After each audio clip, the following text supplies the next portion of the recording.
আজকের ভিডিওতে আমরা কণিকের পার্ট 1 এখানে পরাবৃত্তের এমসিকিউ নিয়ে আলোচনা করা হবে। এই এমসিকিউগুলা এইচএসসি প্লাস এডমিশন দুই ক্ষেত্রে তোমরা ব্যবহার করতে পারবা। তাহলে চলো শুরু করি। ভিডিওর প্রথমে আমাদের বলে রাখা দরকার কণিকের মধ্যে কোনগুলো অন্তর্ভুক্ত। এখানে যুগল সরলরেখা, বৃত্ত, পরাবৃত্ত, উপবৃত্ত, অধিবৃত্ত সবগুলাই কণিকের মধ্যে অন্তর্ভুক্ত। তাহলে আমাদের প্রথমে এটা শেখা দরকার যে এগুলোকে কীভাবে আলাদাভাবে আইডেন্টিফাই করা যায়। এখন আমরা একটা দ্বিমাত্রিক সমীকরণ দেখব, খুবই পরিচিত একটা সমীকরণ, x square plus by square plus 2hxy plus 2gx plus 2fy plus c is equal to 0। এই সমীকরণটা কখন বৃত্ত নির্দেশ করবে? বৃত্ত নির্দেশ করবে যদি এ ইজ ইকুয়াল টু বি, এই যে এ আর বি যদি সমান হয় এবং এইচ, এই যে এইচটা আছে, এইচটা যদি 0 হয় তাহলে সেটা বৃত্ত নির্দেশ করবে। এখন দেখি পরাবৃত্ত কখন নির্দেশ করবে। পরাবৃত্ত এটা নির্দেশ করবে যদি A square is equal to A B হয়, এই A square is equal to A B হয়। এখন এটা যদি মানে তাহলে সেটা পরাবৃত্ত হবে। পরাবৃত্তকে শনাক্ত করার আরেকটা হয় কি, পরাবৃত্তের যে সমীকরণটা আছে এই সমীকরণে এক্স স্কোয়ার অথবা ওয়াই স্কোয়ার এই দুইটা থেকে যে কোনো একটা থাকবে, হয় এক্স স্কোয়ার থাকবে নয়তো ওয়াই স্কোয়ার থাকবে। তারপরে উপবৃত্ত নির্দেশ করবে তখন যদি A B minus A square 0 থেকে বড় হয়। যদি A square equal to A B হয় তাহলে পরাবৃত্ত, আর A B minus A square যদি 0 থেকে বড় হয় তাহলে সেটা উপবৃত্ত নির্দেশ করবে। এখন অধিবৃত্ত নির্দেশ করবে যদি A B minus A square 0 থেকে ছোটো হয়, মানে নেগেটিভ মান হয়, তখন সেটা অধিবৃত্ত নির্দেশ করবে। এখন যদি এই সমীকরণটা দেয়া না থাকে তাহলে আমরা কীভাবে শনাক্ত করব যে কোনটা কী? তাহলে আমরা উৎকেন্দ্রিকতার সহায়তা নিতে পারি। উৎকেন্দ্রিকতাকে ই দ্বারা প্রকাশ করা হয়। যদি ই ইজ ইকুয়াল টু 0 হয় তাহলে সেটা হবে বৃত্ত, আর যদি ই ইজ ইকুয়াল টু 1 হয় সেটা হবে পরাবৃত্ত, আর যদি ই এর মানটা 0 থেকে 1 এর মাঝামাঝি হয় সেটা হবে উপবৃত্ত, আর ই এর মান যদি 1 থেকে বড় হয় সেটা হবে অধিবৃত্ত, আর ই যদি ইনফিনিটিভ হয় তাহলে সেটা জোড়া সরলরেখা প্রকাশ করবে। এবার যদি সমীকরণ দেওয়া থাকে তাহলে এভাবে আইডেন্টিফাই করতে পারো, আর যদি সমীকরণটা দেওয়া না থাকে তাহলে উৎকেন্দ্রিকতার মাধ্যমে এভাবে আইডেন্টিফাই করতে পারো। এটা ছাড়াও পরাবৃত্ত শনাক্ত করার আরেকটা পদ্ধতি হলো পরাবৃত্তের কোনো কেন্দ্র থাকে না, তাহলে পরাবৃত্ত হলো কেন্দ্রহীন কণিক। এখন যদি আইডেন্টিফাইয়ের ব্যাপারটা যায় তাহলে আমরা পরাবৃত্তের যে চিত্রটা আছে এটার দিকে ফোকাস করি। পরাবৃত্তের চিত্রটা আঁকতে গেলে আমাদের প্রথমে দুইটা অক্ষ আইডেন্টিফাই করা দরকার। এখানে একটা এক্স অক্ষ নিলাম, এখানে একটা ওয়াই অক্ষ। প্রথমে এই অক্ষরেখাটা কাকে বলে? পরাবৃত্তের অক্ষরেখাটা। পরাবৃত্তের অক্ষরেখা হলো পরাবৃত্তের যে উপকেন্দ্রটা আছে উপকেন্দ্র দিয়ে যাবে এবং এটা হলো নিয়ামক রেখা, নিয়ামক রেখার উপর লম্ব হবে। তার মানে প্রথমত উপকেন্দ্র দিয়ে যাবে, তারপরে নিয়ামকের উপর লম্ব হবে, সেটা হলো অক্ষরেখা। তার মানে এটা হলো অক্ষরেখা। তারপর নিয়ামক রেখাটা কি? নিয়ামক রেখা হলো অক্ষরেখার উপর লম্ব রেখা, এটা হলো নিয়ামক। এটাকে আবার বলা হয় দ্বিকাক্ষ, এটাকে দ্বিকাক্ষ বলা হয়। তাই নিয়ামক হলো অক্ষরেখার উপর লম্ব। এখন নিয়ামক রেখা আর অক্ষরেখার যে ছেদবিন্দুটা আছে এটাকে বলা হবে নিয়ামকের পাদবিন্দু অথবা নিয়ামক আর অক্ষরেখার ছেদবিন্দু। এখন উপকেন্দ্র জানলাম, অক্ষরেখা জানলাম, নিয়ামক জানলাম, নিয়ামকের ছেদবিন্দু জানলাম। এখন এটা হলো শীর্ষবিন্দু। শীর্ষবিন্দু হলো পরাবৃত্ত অক্ষরেখাকে যে বিন্দুতে ছেদ করে সেটা হলো শীর্ষবিন্দু। এখানে এ বিন্দুটা পাইলাম, এটা হলো শীর্ষবিন্দু। তারপরে আমরা যদি পরাবৃত্তের উপরে একটা বিন্দু নেই পি এক্স ওয়াই, তারপর যদি এই উপকেন্দ্র থেকে এটা সংযোগ করি তাহলে এই দূরত্বটা যে হলো সেটা হলো ফোকাস দূরত্ব। তার মানে উপকেন্দ্র থেকে পরাবৃত্ত পর্যন্ত যদি কোনো দূরত্ব নেই, অন্য কোনো বিন্দু যদি নেই, তাহলে সেটাকে বলা হবে ফোকাস দূরত্ব। এখন উপকেন্দ্রিক যাটা কি? উপকেন্দ্রিক যা হলো উপকেন্দ্র দিয়ে যায় এবং পরাবৃত্তকে যে কোনো দুইটা বিন্দুতে ছেদ করে। সেটা যে লম্ব হতে হবে সেমন কোনো ব্যাপার না। যেমন এসপি ছিল, এটাকে আমি বর্ধিত করলাম নিচে পর্যন্ত, এস পি ড্যাশ, তাহলে এটাকেও উপকেন্দ্রিক যা বলা হয়। এখন উপকেন্দ্রিক লম্বটা কি? উপকেন্দ্রিক লম্ব হলো উপকেন্দ্র দিয়ে যাবে এবং সেটা অক্ষরেখাকে লম্বভাবে ছেদ করবে, সেটা হলো উপকেন্দ্রিক লম্ব। যেমন এই যে একটা দিলাম, এটা অক্ষরেখার উপর লম্ব, আবার উপকেন্দ্র দেওয়া যাচ্ছে, তার মানে এটা হলো উপকেন্দ্রিক লম্ব। এখন আমরা দেখব ডবল কুটিটা কি। ডবল কুটি হলো অক্ষরেখার উপর লম্ব কিন্তু সেটা যে উপকেন্দ্র দিয়ে যাইতে হবে এমন কোনো কথা নেই। যেমন এভাবে যদি দেই, এটা কিন্তু উপকেন্দ্র দিয়ে যায় নাই, কিন্তু সেটা অক্ষরেখার উপর লম্ব, তার মানে এটা একটা ডবল কোটি। উপকেন্দ্রিক যে লম্বটা ছিল এটাও কিন্তু অক্ষরেখার উপর লম্বই ছিল, তাহলে এটাও একটা ডবল কোটি, এটা একটা হলো বিশেষ ডবল কোটি। এখন পরিমাপটা দেখি, এখানে যে এসপি আঁকলাম, এসপি থেকে যদি অক্ষরেখার উপর পিএন একটা লম্ব আঁকলাম, আর এই পি থেকে এই যে নিয়ামকটা আছে এই নিয়ামক পর্যন্ত সংযোগ দিলাম। এইখানে বিন্দুটা যদি এম ধরি, পিএম এসপি পিএন। এখন এই তিনটার মধ্যে সম্পর্ক হলো এসপি, এই যে এস থেকে পি পর্যন্ত, আর এখানে পি থেকে এম পর্যন্ত, আবার এই এন থেকে জেড পর্যন্ত, জেড এন, এই তিনটা সমান। যদি ভালোভাবে চিত্রটা আঁকা হইতো তাহলে এই তিনটা সমান হতো। তার মানে এসপি পিএম আর জেড এন এই তিনটা সমান। আর কণিক হওয়ার একটা শর্ত আছে, সেটা হলো এস থেকে মানে উপকেন্দ্র থেকে পরাবৃত্তের যে কোনো একটা বিন্দুর দূরত্ব, সেই বিন্দুটা থেকে নিয়ামকের যে দূরত্বটা আছে এই রেশিওটা যে হবে, এই রেশিওটা সবসময় একটা কনস্ট্যান্ট হবে। যদি কনস্ট্যান্ট হয় সব সময়, তাহলে সেটা একমাত্র কণিক হতে পারবে। যেমন এসপি বাই পিএম, এটা সবসময় একটা কনস্ট্যান্ট হবে। যদি কনস্ট্যান্ট যদি না হয় তাহলে সেটা কখনোই কণিক হতে পারবে না। এখন এই কনস্ট্যান্টটাকেই উৎকেন্দ্রিকতা বলা হয়, যেটাকে ই দ্বারা প্রকাশ করা হয়। এখন যেহেতু এটা পরাবৃত্ত সম্বন্ধে আলোচনা করা হইতেছে, তাহলে SP by PM is equal to 1 হবে। এখানে আমরা দেখছিলাম পরাবৃত্ত হবে কখন, ই ইজ ইকুয়াল টু যদি 1 হয়।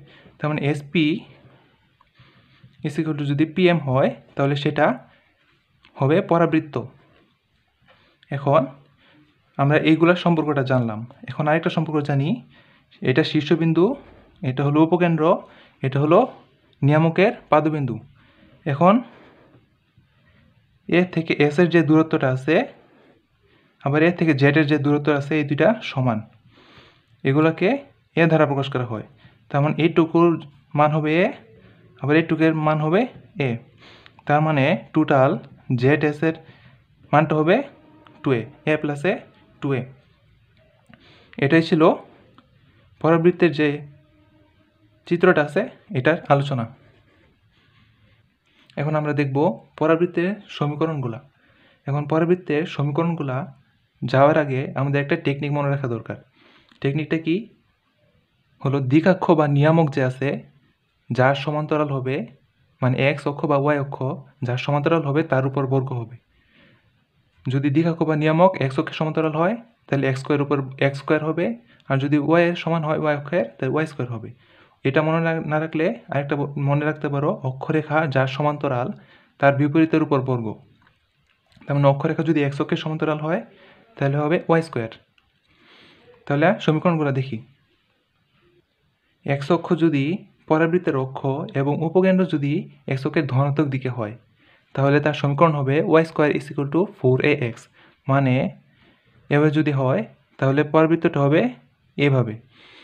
আর যদি এক্স অক্ষ পরাবৃত্তের অক্ষ হয় কিন্তু উপকেন্দ্র যদি নেগেটিভ দিকে হয়, এক্স অক্ষের পজিটিভ দিকে এইদিকে, আর এটা নেগেটিভ দিকটা হবে এই দিকে। যদি নেগেটিভ দিকে হয় তাহলে সমীকরণ হবে Y square is equal to -4ax, আর এটা চিত্র হবে এরকম। আর যদি ওয়াই অক্ষ পরাবৃত্তের অক্ষ হয় এবং তা যদি পজিটিভ দিকে হয় তাহলে তার সমীকরণ হবে X square is equal to 4ay, এটার গ্রাফটা হবে এরকম। আর যদি ওয়াই অক্ষ পরাবৃত্তের অক্ষ হয় এবং উপকেন্দ্র যদি নেগেটিভ দিকে হয় তাহলে তার সমীকরণটা হবে X square is equal to -4ay। এটার ক্ষেত্রে চিত্রটা হবে নিচের দিকে, নেগেটিভ দিকে।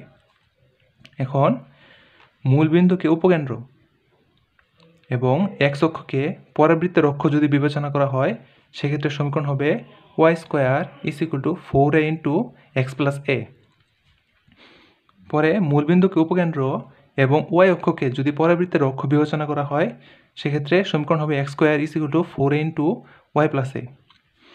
তারপর এক্স অক্ষকে পরাবৃত্তের অক্ষ এবং ওয়াই অক্ষকে তার নিয়ামক রেখা যদি বিবেচনা করা হয় নিয়ামক, সেক্ষেত্রে সমীকরণ হবে Y square is equal to 4a into x minus A. আর যদি ওয়াই অক্ষকে পরাবৃত্তের অক্ষ এবং এক্স অক্ষকে তার নিয়ামক বিবেচনা করা হয়, সেক্ষেত্রে সমীকরণ হবে X square is equal to 4a into Y minus A. অক্ষরেখা এক্স অক্ষের সমান্তরাল এবং শীর্ষবিন্দু যদি x1 y1 হয়, সেক্ষেত্রে সমীকরণ কী হবে y minus y1 whole square is equal to 4a into x minus x1। আবার অক্ষরেখা যদি ওয়াই অক্ষের সমান্তরাল এবং শীর্ষবিন্দু যদি x1 y1 হয়, সেক্ষেত্রে হবে x minus x1 whole square is equal to 4a into Y minus y1। এখন যে সমীকরণগুলো দেখলাম এগুলোর মধ্যে এই যে এখানে যে বলে দিছিলাম যে নিয়ামক যার সমান্তরাল তার উপর বর্গ, সেটার অ্যাপ্লাইটা দেখাই। যেমন দেখো এক্স অক্ষ পরাবৃত্তের অক্ষ ছিল, তার মানে পরাবৃত্তের অক্ষ যদি এটা হয়, নিয়ামক হলো তার উপর লম্ব, তার মানে নিয়ামক হলো ওয়াই অক্ষের সমান্তরাল বা ওয়াই অক্ষ। সেক্ষেত্রে দেখো কি বলছিলাম, নিয়ামক যার সমান্তরাল তার উপর বর্গ। নিয়ামক যদি ওয়াই অক্ষ বরাবর বা সমান্তরাল হয়, সেক্ষেত্রে দেখো ওয়াই স্কোয়ার।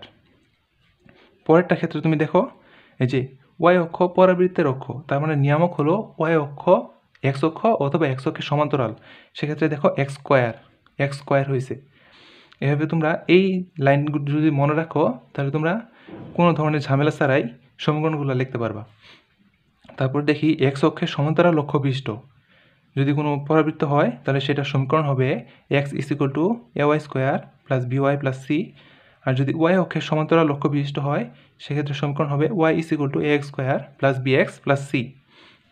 এইভাবে তোমরা যদি সবগুলো সূত্র মনে রাখো, তাহলে অঙ্কগুলো করা ইজি হবে। পরাবৃত্তের সমীকরণটা যদি তোমাদের সবার বোঝা হয়ে থাকে, তাহলে পরবর্তীতে আমরা দেখব পরাবৃত্তের বিভিন্ন আকারের ক্ষেত্রে যে সমীকরণগুলা অথবা স্থানাঙ্কগুলো আছে এগুলো কীভাবে পড়তে হয়। এখানে পরাবৃত্তের 4টা সমীকরণ আমি দিছি। Y square is equal to 4ax, x square is equal to 4ay, y minus beta whole square is equal to 4a into x minus alpha. এখানে দিছি x minus alpha whole square is equal to 4a into Y minus beta.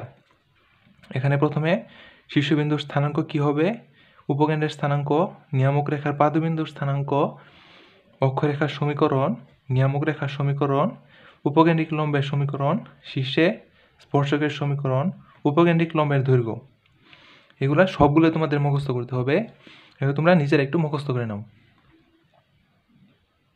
ওই 4টার উপর basis করে এখন আমি 4টা math করানোর চেষ্টা করব, তাহলে তোমাদের ব্যাপারটা একটু ক্লিয়ার হবে। যেমন ওইখানে ছিল এই সমীকরণগুলো, যেমন দেখো x is equal to 2t, y is equal to t square এখানে দেওয়া আছে। এখানে বলছে প্রকাশিত পরাবৃত্তের উপকেন্দ্রের স্থানাঙ্ক কত। এখন ওইখানে সূত্র ছিল x is equal to 2at, এরকম একটা সূত্র ছিল, আর ছিল y is equal to at square. এই সমীকরণ এই দুইটা যদি থাকে এরকম ফরম্যাটে, তাহলে সেটা সমীকরণ হলো x square is equal to 4ay। যদি x square is equal to 4ay, এই সমীকরণ পরাবৃত্তের ক্ষেত্রে স্থানাঙ্কটা হবে এরকম। X square is equal to 4ay এর পরামিতিক সমীকরণটা হবে x is equal to 2at, y is equal to at square. এখানে দেখো x is equal to 2t দেওয়া আছে, তার মানে এর মান কত, এখানে x is equal to 2t যদি দেওয়া থাকে, এ ইজ ইকুয়াল টু 1 না, এ ইজ ইকুয়াল টু 1। দেখো y is equal to at square যদি হয়, এর মান কিন্তু এখানে 1। তাহলে এখানে উপকেন্দ্রের স্থানাঙ্ক বলতে বলছে। এখন x square is equal to 4ay এর উপকেন্দ্রের স্থানাঙ্ক কত, 0a। এখানে তুমি যদি ওই 4টা মুখস্থ করে থাকো তাহলে বুঝবা। তার মানে এখানে এর মান কত পাইছি, 1 পাইছি না। তার মানে এখানে যদি এর মানটা বসাই দিই 0 আর 1, দেখো আনসার কিন্তু এটাই ছিল। তার মানে এখানে উপকেন্দ্রের স্থানাঙ্ক কোনটা, 0 আর 1। তারপরে তোমাদের জন্য দিই এক্স ইজ ইকুয়াল টু যদি at square, y is equal to যদি 2at, প্যারামেট্রিক সমীকরণে নির্দেশক সঞ্চারপথ একটি, এটা সঞ্চারপথটা কী নির্দেশ করতেছে। যদি x is equal to at square, y is equal to 2at হয়, সেটার সমীকরণটা কি, সমীকরণটা হলো y square is equal to 4ax। এটা হলো একটা পরাবৃত্তের সমীকরণ। তার মানে এটা হলো পরাবৃত্তের এই যে এটা নির্দেশক যে সঞ্চারপথ আছে সেটা একটা পরাবৃত্ত। এখন পরেরটা দেখি, এখানে দেওয়া আছে y square is equal to 9x। প্যারাবোলার উপরে অবস্থিত একটি বিন্দু পি এর কোটি যদি 12 হয়, তাহলে পি এর উপকেন্দ্রিক দূরত্ব কত। উপকেন্দ্রিক দূরত্ব এখানে ছিল x প্লাস এ, এটা হলো উপকেন্দ্রিক দূরত্ব। এখন আমাদের এখানে এ দেওয়া নাই, এ জানা নাই, এক্সও জানা নাই। এখন আমাদের এটা নির্ণয় করতে হবে। এখানে y square is equal to 9x দেওয়া আছে, আমরা কি জানি y square equal to 4ax, তার মানে আমাদের ওই পদ্ধতিতে নিয়ে নিতে হবে। এখন 4axটা কীভাবে নির্ণয় করবো আমরা, এখানে যদি আমরা একটা 4 দেই ইন্টু 9/4 ইন্টু এক্স, দেখো 4 4 কাটাকাটি, এর মান কত হয় 9/4, আমরা এ পেয়ে গেছি। এখন পি একটা বিন্দু দিয়ে দিছিল, সেটা কুটি দিয়ে দিছে, তার মানে পি আমরা বিন্দুটা ধরে নিতে পারি এটা। এখন যেহেতু একটা বিন্দু এটা এই প্যারাবোলার উপরে অবস্থিত, তার মানে এই যে পি বিন্দুটা আছে এটা এই স্থানাঙ্কটা এখানে বসানো যায়। এখন ওয়াই এর মান কত 12, মানে 12 square equal two 9 into x. এখন যদি এক্সের মান নির্ণয় করি হবে 16, তার মানে পি বিন্দুটা কত আসতেছে 16 আর 12। এখন এক্সের মান আমরা পাই গেছি 16। এখানে আমরা উপকেন্দ্রিক দূরত্বটা কি জানতাম, সূত্রটা এক্স প্লাস এ। এখানে এক্সের মানটা কত 16 প্লাস এর মানটা কত পাইছিলাম 9/4, 9/4 এখানে আসবে 73/4, এখানে লেখা যায় আর সমস্ত 1/4, এটা হলো আনসার। তারপরে দেখি Y square equal to 8 into x plus 2 প্যারাবোলার দ্বিঘাক্ষের সমীকরণ নির্ণয় করো। এখানে এই সমীকরণটা কোন সমীকরণ, এটার ক্ষেত্রে সমীকরণটা হলো y minus beta whole square equal to হবে 4a into x minus alpha. এই সমীকরণটা হলো এটা। এখন এই ফর্মেটে যদি আমরা বানাই নিই y minus 0 whole square equal to 4 into 2 into x minus 2, দেখো এখানে কিন্তু প্লাস দেওয়া আছে, আমি এভাবে সাজাই নিলাম। এখানে আমরা আলফা আর বিটা কত পাইতেছি, এখানে আলফা হলো -2, বিটা হলো 0, আর এর মান হলো 2, এ ইজ ইকুয়াল টু 2। আর এক্ষেত্রে দ্বিঘাক্ষের সমীকরণটা কি হবে, দ্বিঘাক্ষের সমীকরণটা হবে x minus alpha is equal to minus A, এটা হলো দ্বিঘাক্ষের সমীকরণ। এখন আলফার মানটা আমরা কত পেয়েছিলাম, এখানে -2 পেলাম না আলফার মানটা, এই যে। এখন যদি আমি এখানে বসে দিই x minus alpha is equal to minus এর মান কত পাইছিলাম 2 পাইছিলাম, 2, তার মানে x plus 4 is equal to 0, এটাই হলো দ্বিঘাক্ষের সমীকরণ। তারপরে তোমাদের জন্য দেই 3x square minus 4y plus 6x minus 5 is equal to 0 হয়, সেই পরবর্তীতে দ্বিঘাক্ষের সমীকরণ কোনটা হবে সেটা তোমরা নির্ণয় করো সেম ওয়েতে। তারপরে দেখবো y is equal two ax square plus bx plus c, এখানে a নট ইকুয়াল টু 0, পরবৃত্তটি অক্ষ যদি y অক্ষের সমান্তরাল এবং ঊর্ধ্বমুখী হয়, সেক্ষেত্রে এই যে এর মানটা আছে এর মানটা হবে 0 থেকে বড়। ওই চারটার মধ্যে আমরা দেখে আসছিলাম y square is equal to 4x সমীকরণ, এখানে আমরা দেখবো y square is equal to -4x যদি থাকে, সেই ক্ষেত্রে শীর্ষবিন্দু তো সেম থাকবে আগের মতোই, উপকেন্দ্র হবে -a0। ওই ক্ষেত্রে y square is equal to যে 4x ছিল, এখানে উপকেন্দ্র ছিল a0, এখানে মাইনাস চিহ্ন থাকায় এখানে হবে -a0। আর দ্বিঘাক্ষের সমীকরণ x is equal two a হবে, আর অক্ষের ক্ষেত্রে অক্ষের সমীকরণ হবে y ইজ ইকুয়াল টু 0। এখানে দ্বিঘাক্ষের সমীকরণ আগে ছিল x is equal two -a, এখানে মাইনাস থাকার কারণে এখানে x is equal two a হবে। এখন যদি সমীকরণ x square is equal to -4ay হয়, সেক্ষেত্রে শীর্ষবিন্দু 0 0, উপকেন্দ্র হবে 0 - a। দ্বিঘাক্ষের সমীকরণের ক্ষেত্রে y is equal two a এবং অক্ষের সমীকরণ x ইজ ইকুয়াল টু 0। তারপরে যদি সমীকরণ x is equal two ay square plus by plus c is equal to 0, মানে x অক্ষের সমান্তরাল অক্ষের সমীকরণ এটা যদি এরকম থাকে, তার শীর্ষ হবে -b square minus 4ac/4a minus b/2a, এবং সেটার উপকেন্দ্রিক লম্ব হবে 1/a এর ধনাত্মক মানটা। আর যদি y অক্ষের সমান্তরাল হয় সমীকরণটা, তাহলে তার শীর্ষ হবে -b/2a। এখানে কুটি যেটা ছিল সেটা হয়ে যাবে ভুজ, আর এটা ভুজ যেটা ছিল সেটা হয়ে যাবে কুটি, আর সেটা উপকেন্দ্রিক লম্বটা আগেরটার মতোই 1/a এর মান। এগুলো তোমরা মুখস্থ করে রাখবা। এখন উপকেন্দ্রিক লম্বের দৈর্ঘ্যটা কীভাবে নির্ণয় করতে হয় সেটা দেখব। উপকেন্দ্রিক লম্বের দৈর্ঘ্য নির্ণয়ের সূত্রটা হলো 2 ইন্টু উৎকেন্দ্রিকতা ইন্টু উপকেন্দ্র থেকে দ্বিঘাক্ষের লম্ব দূরত্ব। তার মানে আমরা দেখতে পারি 2 is equal to E into উপকেন্দ্র থেকে দ্বিঘাক্ষ বা নিয়ামকের লম্ব দূরত্ব হলো 2a।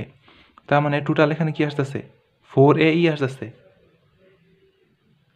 কিন্তু আমরা জানি পরাবৃত্তের উপকেন্দ্রিক লম্বের দৈর্ঘ্য হলো 4a, তাই এখানে ই যে আসতেছে, ইটা কেন আসতেছে আমরা কি জানি, পরাবৃত্তের ক্ষেত্রে এর মান কিন্তু 1, এর মান যদি এখানে 1 হয় তার মানে দেখো এখানে 4a, এখানে উপকেন্দ্রিক লম্বের দৈর্ঘ্যের মান যদি বলে 4a। ওকে, তারপরে আমরা দেখি x square plus g x plus f y plus c equal to 0 এরকম কোনো যদি সমীকরণ থাকে এবং y square plus g x plus f y plus c equal to 0 যদি এরকম ধরনের কোনো পরাবৃত্তের সমীকরণ যদি থেকে থাকে, যদি নির্ণয় করতে বলো উপকেন্দ্রিক লম্বের দৈর্ঘ্য কত, তাহলে সেক্ষেত্রে তোমরা সরাসরি লিখে দিবা যদি এক্স স্কোয়ার থাকে এখানে এক্স স্কোয়ার, সেক্ষেত্রে উপকেন্দ্রিক লম্বের দৈর্ঘ্য হবে এই এফ এর ধনাত্মক মানটা। আর যদি এখানে ওয়াই স্কোয়ার থাকে সেক্ষেত্রে উপকেন্দ্রিক লম্বের দৈর্ঘ্য হবে এই যে এখানে জিটা আছে এই জি এর মানটা। যেমন একটা উদাহরণ দিই, x square minus 4x plus 12y minus 40 equal to 0, পরবর্তী উপকেন্দ্রিক লম্বের দৈর্ঘ্য কত এটা নির্ণয় করতে বলছে। এখানে দেখো এক্স স্কোয়ার আছে, তার মানে এখানে যে এফ আছে এফ এর মানটাই হবে উপকেন্দ্রিক লম্বের দৈর্ঘ্য। এখানে এফ কত আছে 12 আছে না, এফ এর মান এখানে কত আছে 12, তার মানে এখানে 12 হলো এই যে সমীকরণটা আছে এই সমীকরণের উপকেন্দ্রিক লম্বের দৈর্ঘ্য। যদি এটা পারো তারপরে পরেরটা দেখি, x1y1 বিন্দুটি y square equal to 4x পরাবৃত্তের বাইরে উপরে অথবা ভিতরে অবস্থান করবে যদি এই যে বিন্দুটা আছে এই বিন্দুটা এই সমীকরণে বসাই দিবা। বসানোর পরে আস্তে আস্তে y1 স্কোয়ার মানে এদিকে যদি তুমি নিয়ে আসো y1 square minus 4x equal 0 হইতেছে না, এখানে তুমি x1y1 বিন্দুটা বসাই দাও। বসাই দিলে যে মানটা পাবা ওই মানটা যদি 0 থেকে বড় হয় তাহলে এই বিন্দুটা পরাবৃত্তের বাইরে অবস্থিত। আর যদি ইকুয়াল 0 হয়ে যায় টুকের মান, তাহলে সেটা এই বিন্দুটা পরাবৃত্তের উপরে, আর যদি ঋণাত্মক মান আসে তাহলে সেটা এই বিন্দুটা পরাবৃত্তের ভিতরে অবস্থান করবে। ওকে, এখন আমরা দেখব ক্যালকুলেটর টাইপ কিছু ম্যাথ। যেমন দেখো প্রশ্নের মধ্যে যদি বলা থাকে শীর্ষবিন্দু অথবা সমীকরণ সম্পর্কিত, মানে ধরো কোনো একটা পরাবৃত্তের শীর্ষবিন্দু দেওয়া আছে সমীকরণটা নির্ণয় করতে বললো, অথবা সমীকরণ দেওয়া আছে শীর্ষবিন্দু নির্ণয় করতে বললো, সেক্ষেত্রে তোমরা কী করবা অপশন টেস্ট করবা, শীর্ষবিন্দুটা বসাই দিবা সমীকরণের মধ্যে, যদি দুই পক্ষ সমান হয় তাহলে সেটা হলো আনসার। যেমন দেখো একটা এক্সাম্পল দেই, y square equal to 4y plus 4x minus 16, পরবর্তীতে শীর্ষবিন্দু স্থানাঙ্কটা কত। এখন আমি আনসারটা দিয়েই টেস্ট করে দেখা দিচ্ছি। এখন দেখো 3 2 একটা বিন্দু আছে, এখন যদি 3 2টা এই সমীকরণের মধ্যে বসাই তাই দেখো কত হয়। যদি বাম পক্ষটা দেখি ওয়াই স্কোয়ার মানে কত হয় 4 হয় না, আর ডান পক্ষে যদি আমি এক্স আর ওয়াই মানটা বসাই 4 ইন্টু 2 মানে 8, এখানে 4 ইন্টু এক্স মানে প্লাস 12 মাইনাস 16, এখান থেকে কত থাকে -4 থাকে না, -4 আর 8 কত থাকে 4, তার মানে দেখো বাম পক্ষ আর ডান পক্ষে দুই ক্ষেত্রেই 4 আসছে। এভাবে তার মানে শীর্ষবিন্দুর স্থানাঙ্কটা হবে এইটা।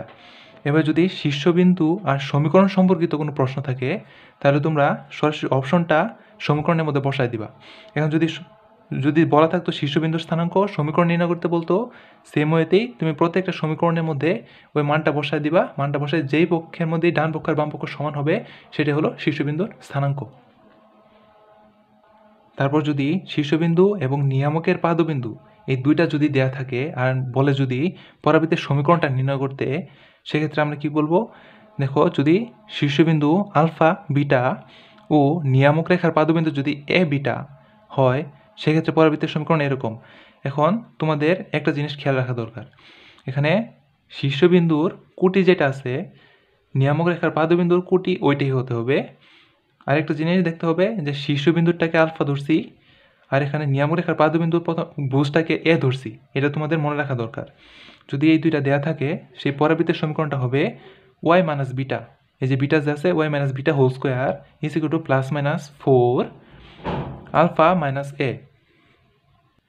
এই যে এখানে আলফা দেওয়া আছে, আলফা মাইনাস এর ধনাত্মক মান into minus x minus alpha. এখন যে আমরা সমীকরণটা ব্যবহার করলাম, তোমরা যদি এখানে উল্টাপাল্টা ধরো তাহলে তোমাদের সমীকরণ কিন্তু সংশোধন করে নিতে হবে, ঠিক জায়গার মধ্যে ঠিক মানটা বসাবা।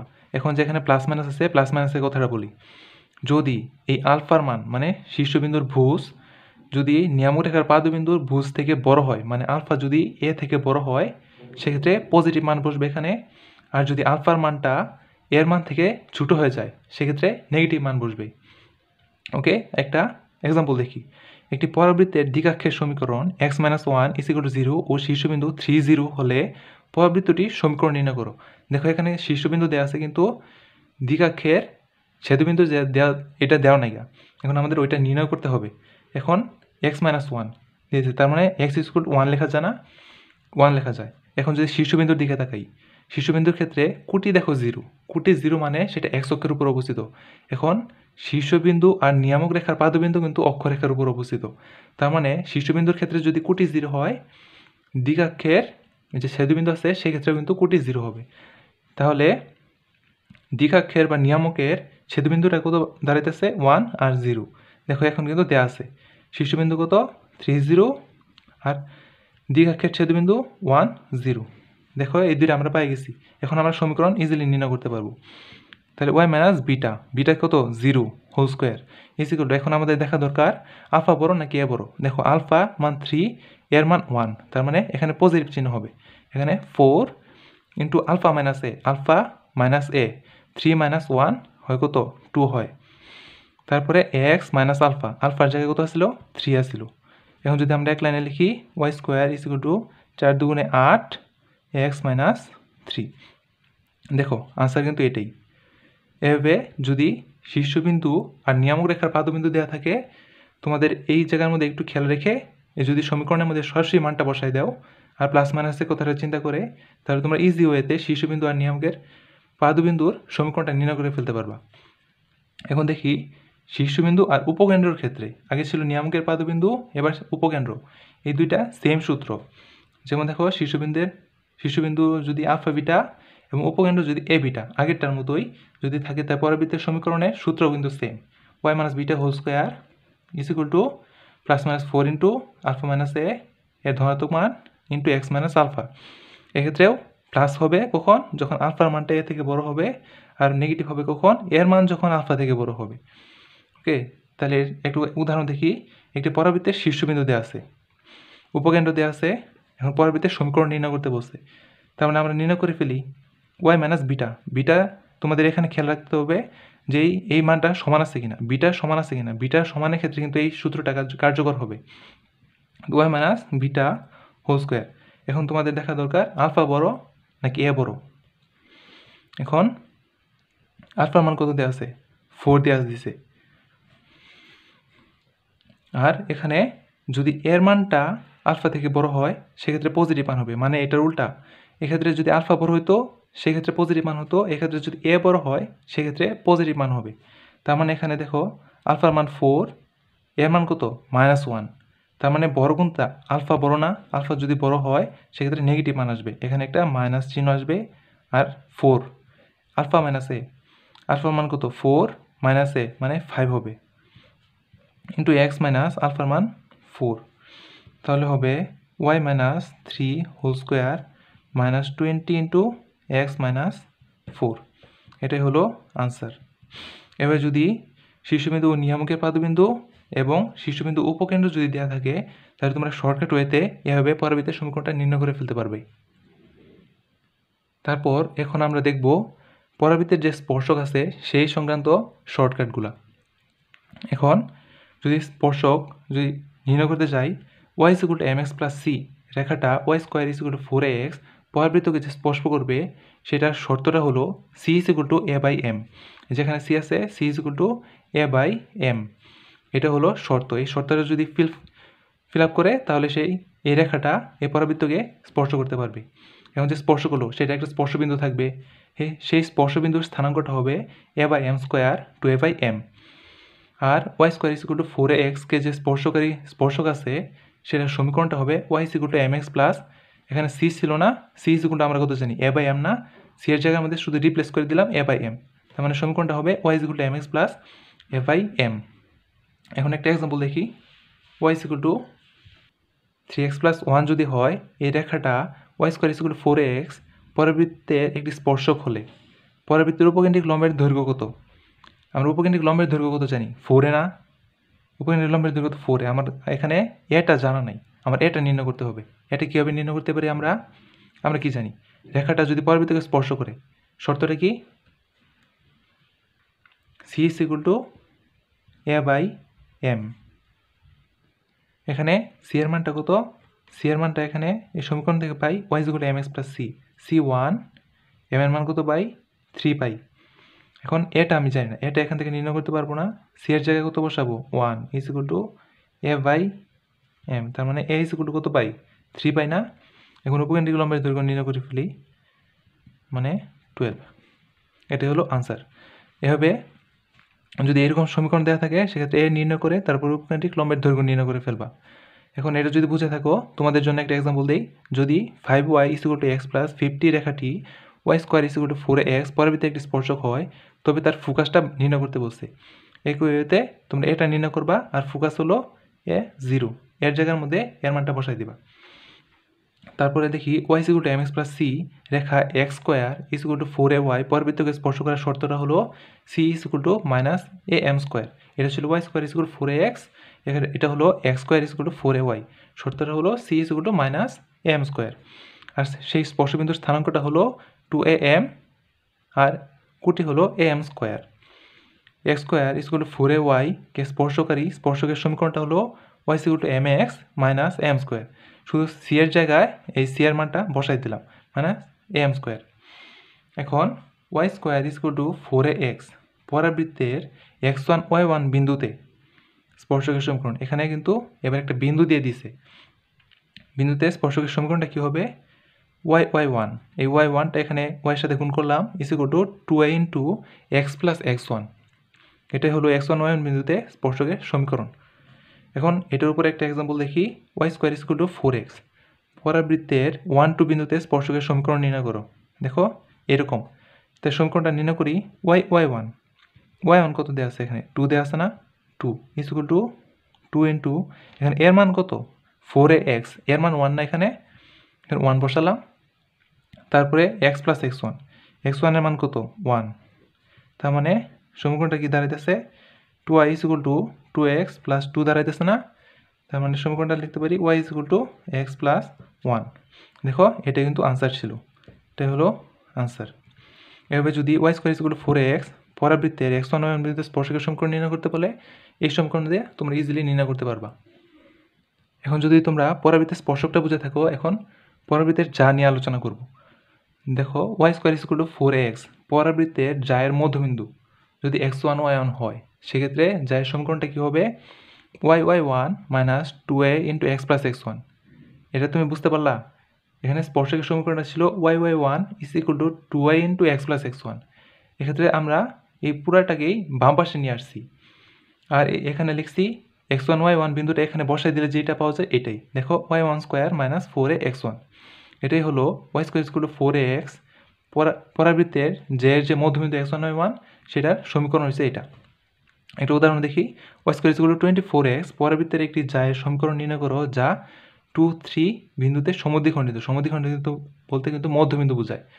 তার মানে এখানে দেখো এর মান কত, 6, এখানে 4ax এর মান হচ্ছে 6, আর x1 y1 তো এটাই।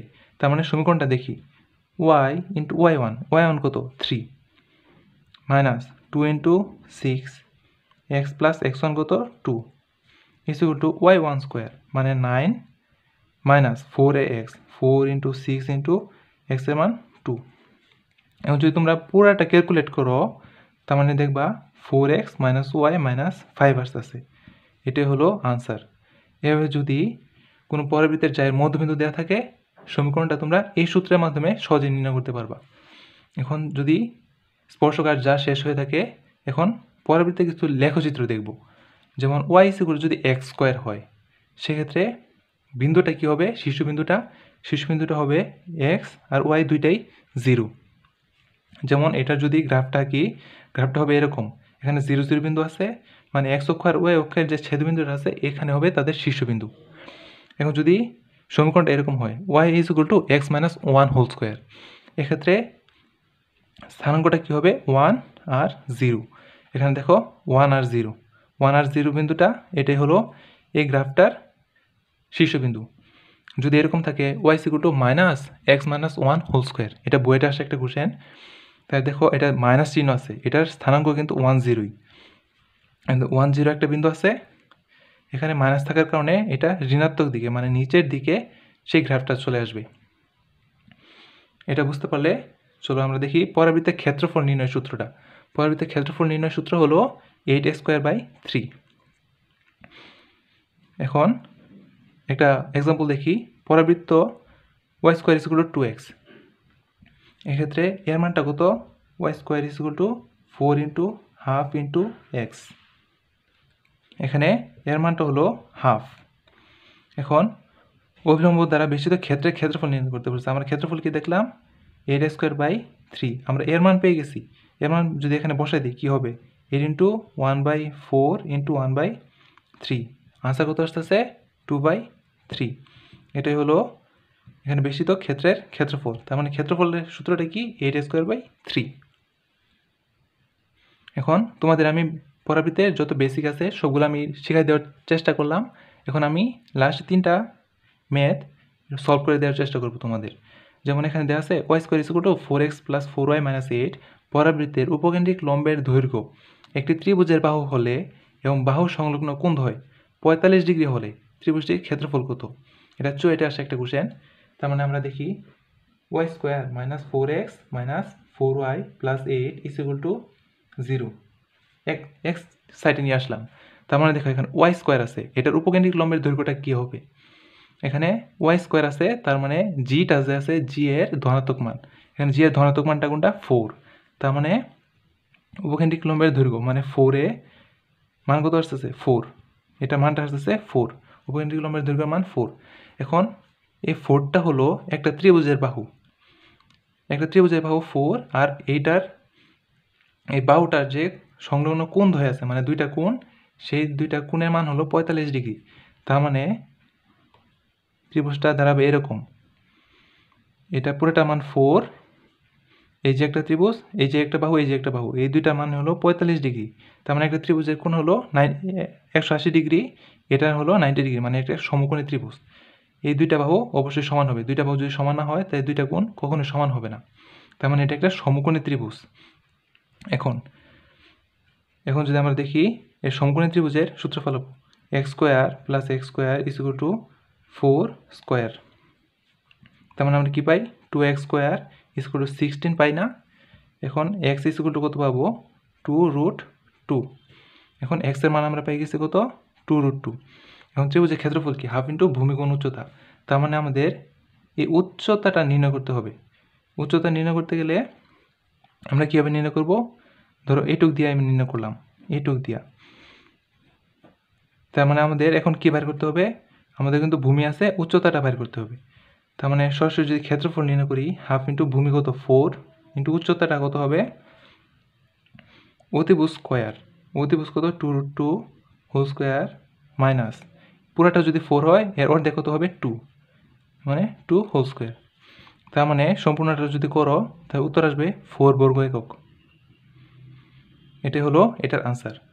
তার মানে এখানে প্রথমে একটা যে সূত্রটা আমি শিখাইছিলাম শর্টকাট ওয়েতে উপকেন্দ্রিক লম্ব নির্ণয়ের, সেটা এভাবে নির্ণয় করে তারপরে এই স্টেপগুলো ফলো করে তোমরা করে ফেলবা। তারপরে একটা দেখি Y square is equal to X এবং X square is equal to Y পরাবৃত্ত দ্বয়ের ছেদবিন্দুর সংযোজককে ভেস ধরে অঙ্কিত বৃত্তের কেন্দ্রগত হবে সেটা নির্ণয় করতে বলছে। এখন আমরা দেখি Y square is equal to X, এটা তারা দিয়ে দিছে। এখন যদি এটাকে বর্গ করি, Y to the power 4 is equal to X square. দেখো X square is equal to কত দেওয়া ছিল? ওয়াই দেওয়া ছিল। তার মানে এটাকে ওয়াই লিখতে পারি না আমরা। এখন যদি ওয়াই টু দি পাওয়ার 4, ওয়াইটাকে এই দিকে নিয়ে আসলাম, minus Y is equal to 0 হয়। ওয়াইকে কমন নিলাম, Y cube minus 1 is equal to 0। এখন আমরা ওয়াই দুইটা মান পাই, 0 পাই আর 1 পাই না? এখন যদি ওয়াই ইজ ইকুয়াল টু যদি 0 হয়, এক্সের মান কত হবে? ওয়াই ইজ ইকুয়াল টু 0 হয়, এক্সের মান 0 হবে না? তার মানে একটা স্থানাঙ্ক কত পাইতেছি? 0 0। এখন যদি ওয়াই ইজ ইকুয়াল টু 1 হয়, ওয়াইয়ের মান যদি এখানে 1 বসাই, এক্সের মান কত পাওয়া যাইতেছে? 1 পাওয়া যায়। তার মানে দুইটা যে স্থানাঙ্ক পাইলাম, দুইটা স্থানাঙ্ক হলো 0 0 আর 1 1। এই দুইটা হলো এখানে যে ব্যাসটা আছে, ব্যাসের দুইটা প্রান্তবিন্দুর স্থানাঙ্ক এটা। এখন বৃত্তের কেন্দ্র, এখন ব্যাসের কেন্দ্র কোনটা? মধ্যবিন্দুর মধ্যে কেন্দ্র হয় না? এখন যদি এই দুইটা বিন্দুর মধ্যবিন্দু নির্ণয় করো, তো সেই মধ্যবিন্দুটা হবে হাফ আর হাফ। এটাই হলো ওই বৃত্তটার কেন্দ্র। যেমন এটা যদি একটা ব্যাস হয়, কেন্দ্র দিয়ে গেছে এখানে একটা 0 0, সাপোজ এখানে 1 1, এর মধ্যবিন্দু তো কেন্দ্র হয়, ঠিক না? তার মানে মধ্যবিন্দু যদি তোমরা নির্ণয় করো তাহলে হবে হাফ হাফ। হাফ হাফ আছে এখানে, এটা হলো আনসার। এটা ফার্স্টে আসে একটা কোশ্চেন। তারপরে দেখি Y is equal to A x square plus B x plus C পরবৃত্তটির শীর্ষ -2 3 বিন্দুতে অবস্থিত ও তা 0 5 বিন্দু দিয়ে অতিক্রম করে। এখানে এ বি সি এর মান নির্ণয় করতে বলছে। এটা কীভাবে নির্ণয় করব? যেহেতু এই বিন্দুটা দিয়ে পরাবৃত্তটা যায়, তার মানে এই সমীকরণটার মধ্যে এই বিন্দুটা বসানো যায়। যদি 0.5 বিন্দুটা বসাই, তার মানে এখানে দেখো কত হয়, সি এর মান 5 হবে, কারণ এখানে ও এর মান 5 বসবে, এখানে 0 বসালে এই দুইটা 0 হয়ে যাবে, সি ইজ ইকুয়াল টু 5। এখন সি এর মান পেয়ে গেছি আমরা। এখন এই শীর্ষবিন্দু বিশিষ্ট একটা পরাবৃত্তের সমীকরণ আমরা শিখছিলাম। সমীকরণটা কি? যে শীর্ষবিন্দু এত দেওয়া থাকে, তার মানে ওই সমীকরণটা হবে y - 3 whole square is equal to 4 into x minus alpha. আলফার মান এখানে আছে -2, মানে সূত্রটা হলো y - beta whole square is equal to 4 into x minus alpha. এটা ছিল সমীকরণটা। এখানে সমীকরণ অনুযায়ী আমরা এখানে বসাই দিলাম। এখন যে এখানে বসাইলাম, এখানে যে 4 এটাই হবে, এটা তো আমরা জানি না, ঠিক না? এখন যে কোনো একটা কনস্ট্যান্ট বসতে পারি। আর আমার এখানে একটা ভুল হয়েছে, সরি, এখানে এটা হবে না, কারণ এটা হলো y = x² + bx + c, তার মানে অক্ষরেখা হলো y অক্ষের সমান্তরাল, তার মানে নিয়ামক কোনটা? x অক্ষের সমান্তরাল না, তার মানে এইটার উপরে স্কোয়ার হতো, তার মানে x + 2 হোল স্কোয়ার হতো ইজ ইকুয়াল টু, এখানে একটা কনস্ট্যান্ট আমি যেটা বলছিলাম এখানে যে 4 হবে এটা আমরা জানি না, তার মানে একটা যে কোনো একটা কনস্ট্যান্ট কে ধরে নিই আমি, কারণ এখানে 4 না হয়ে অন্য কিছু হতে পারে। আর এখানে y - 3 পাইছিলাম। এটা কি বুঝাইতে পারছি? যেমন এই যে আমি কি বলছিলাম যে নিয়ামক যেটা সমান্তরাল সেটার উপরে স্কোয়ার, তাই এখানে x + 2 whole square is equal to K, এটা কনস্ট্যান্টটা রাখছি, ইন্টু y - 3। এখন আমি সি এর মান পাইছিলাম কত? 5 পাইছিলাম। আর y এর মান কত? এখানে x² + bx + c না, আমি এটা বসাই দিই এখানে, x + 2 whole square is equal to কেটা থাকুক এখানে, এখানে y এর জায়গার মধ্যে এই মানটা বসাই দিই, x² + bx + c এর মান কত পাইছিলাম? 5 পাইছিলাম, -3। এখন যদি এটা ভাঙাই সূত্রে, x² + 4x + 4 পাই না আমরা, আর এখানে যদি কেটা ভিতরে গুণ করে দিই, কে এ x² + bk x পাই, এখানে 2 থাকে প্লাস 2k। এখন যদি আমরা উভয় পক্ষে সহগ সমকৃত করি, এখানে 2k = 4 লিখতে পারি না আমরা, 2k = 4, তার মানে এখানে কে এর মান কত পাই? 2 পাই। এখন যদি b এটার x এর সহগ সমকৃত করি, তার মানে এখানে কে বি = 4 লেখা যায় না, এখানে কে এর মান কত পাইছিলাম? 2 পাইছিলাম, তার মানে বি এর মান কত পাই? 2 পাই। এখন যদি x² এর সহগ সমকৃত করি, ak = 1, এখানে কে এর মান কত ছিল? 2 ছিল, এখানে গেলে হাফ, তার মানে আমরা কী পাইতেছি? a = হাফ পাইতেছি, b = 2, আর c = 5। এটা হলো আনসার। এভাবে তোমরা সহগ সমৃদ্ধ করে এই ধরনের ম্যাথগুলো করতে পারবা। আমি এই অধ্যায়ের শর্টকাট কিছু MCQ দেখানোর চেষ্টা করলাম। এগুলো যদি তোমরা সঠিকভাবে ব্যবহার করতে পারবা, তাহলে তোমরা